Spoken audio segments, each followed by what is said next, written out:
안녕하세요. 오늘을 행복하게 살자. 오늘 강장 티즈입니다. 오늘은 가정폭력 시리즈 2탄으로 가정폭력에 대해 잘못된 편견에 대해 좀 알아보도록 하겠습니다. 이 편견을 깨지 못하는 한 가정폭력은 계속 일어날 것으로 봅니다. 가정폭력은 가족 구성원 사이에서 일어나는 행위잖아요. 가족 구성원 하면 많은 구성원이 있는데 이 시리즈에서는 가장 많이 일어나고 있는 아내 폭력과 자녀 폭력에 대해서 말씀드리려고 합니다. 우선 아내 폭력에 대한 편견을 좀 볼까요? 첫 번째, 맞을 만한 이유가 있겠지. 괜히 때렸겠어. 이러한 문화 속에서 살아온 우리들에게는 추상적으로 들릴지 모르지만 이 세상에 맞을 만한 짓은 없다는 거죠. 말로 해서 안 될 일은 때려서도 안 된다는 거죠. 맞을 만한 짓이라는 이 말은 그냥 그 폭력을 정당화하기 위한 핑계라는 거죠. 두 번째, 부부싸움은 칼로 물베기야. 내일이면 또 언제 싸웠느냐 할 텐데 뭐 라는 말이 있죠. 그런데 칼로 물베기가 아니라 목숨이 왔다 갔다 하는 범죄라는 거죠. 지난 영상에서 말씀드렸잖아요. 얼마나 많은 여성들이 친밀한 관계 남성으로부터 목숨을 잃고 있는지 말이에요. 그냥 남들 보기에 끝난 것으로 보일 뿐이라는 거죠. 세 번째, 남의 가정사에 끼어들 필요가 있겠어? 알아서 하겠지? 아닙니다. 가정폭력은 결코 남의 일이 아니라는 거죠. 그 가정폭력 피해 자녀가 학교에 가서 우리 자녀를 폭력할 수도 있고 그 가정의 폭력이 우리에게 가져다 주는 피해는 한두 가지가 아닙니다. 옆집 가정폭력에 관심을 갖고 도움을 줄 수 있는 방법을 찾아야 한다는 거죠. 네 번째, 폭력은 사랑의 표현이야. 나를 사랑하니까 그랬을 거야. 아닙니다. 사랑의 매는 없어요. 사랑하는데 왜 때리겠어요? 가해자들은 때리면서 강도가 강해지고 맞는 사람은 맷집이 강해집니다. 그러면서 맞는 자신을 합리화하기 위해 이렇게 생각할 수도 있는데 이는 착각이라는 거죠. 사랑하는 사람은 절대 폭행을 할 수 없습니다. 자, 다섯 번째. 피해자인 내가 좀 더 참고 더 잘하면 언젠가는 나의 진심을 알아주고 좋아질 거야. 아닙니다.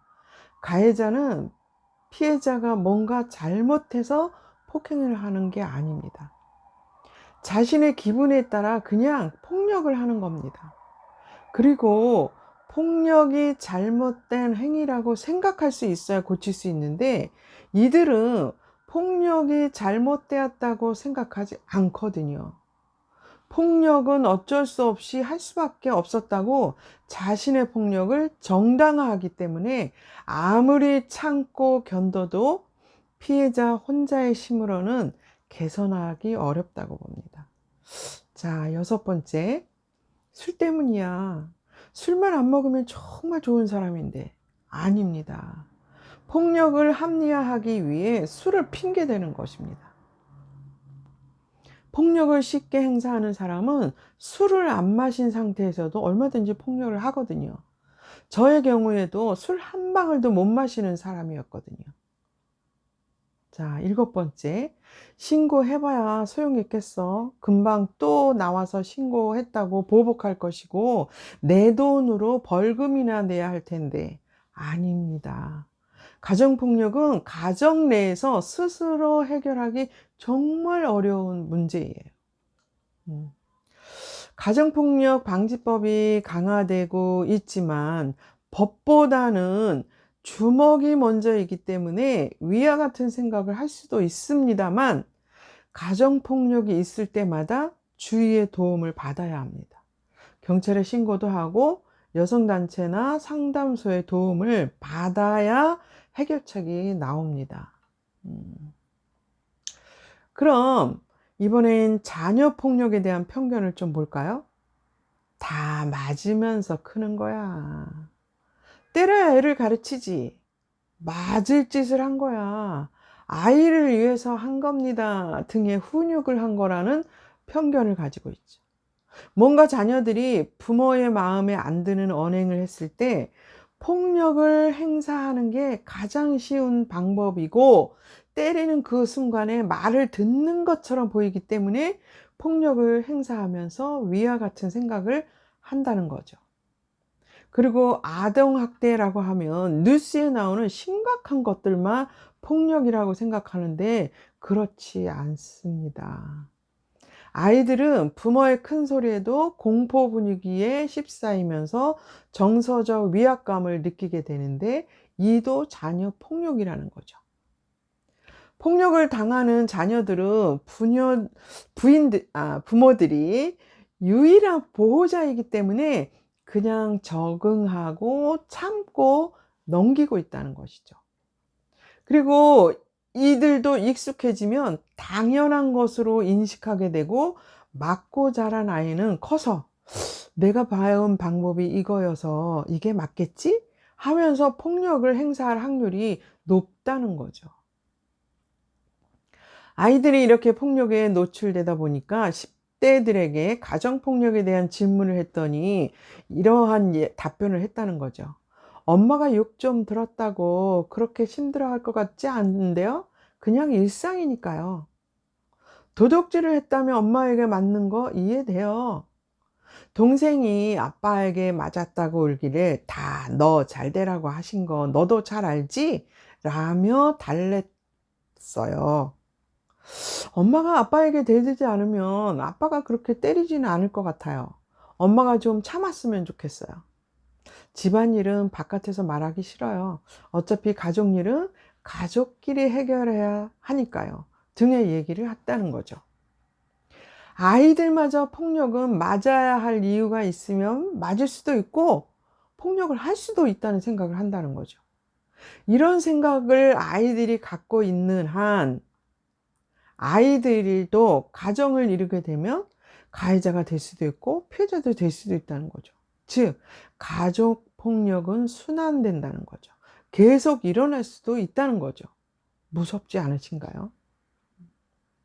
여러분은 위의 편견 중에 몇 개나 가지고 계시는 것 같으세요? 많은 분들이 몇 개 정도는 분명히 갖고 계시지 않을까 하는 생각이 듭니다. 우리는 위와 같은 편견 속에 살아왔기 때문에 어쩔 수 없죠. 음. 저는 가정폭력 예방 교육 강사라고 말씀드렸잖아요. 이제 각 기관에 가서 가정폭력 예방 교육을 하다 보면 많은 남성들이 기분 나쁜 표정으로 듣습니다. 강의 시작 전에 남성들 모두를 가해자 취급하면서 하는 게 아니라고 밝혔음에도 불구하고 듣기 싫다는 거죠. 그런데 통계를 보면 가정폭력 가해자가 남성이 약 85%고, 파트너 관계에서 발생하는 사건이 약 80%고, 기타 친족한테 일어나는 거가 20% 밖에 안 된다는 거죠. 그러니까 파트너 관계 하면 이제 법률상 부부, 사실혼, 뭐 법률혼 관계를 비롯해서 동거인, 연인까지를 이제 포함한 겁니다. 음. 그럼 왜 이런 가정폭력이 발생하고 남성들이 여성을 폭력할 수 있는 걸까? 한번 생각해 볼까요? 우선 물리적으로 남성들이 여성보다 힘이 세죠? 그리고 경제력도 남성들이 더 가지고 있죠. 그리고 사회 문화적으로 들어가다 보면 더 복잡해져요. 간단하게만 좀 짚어볼까요?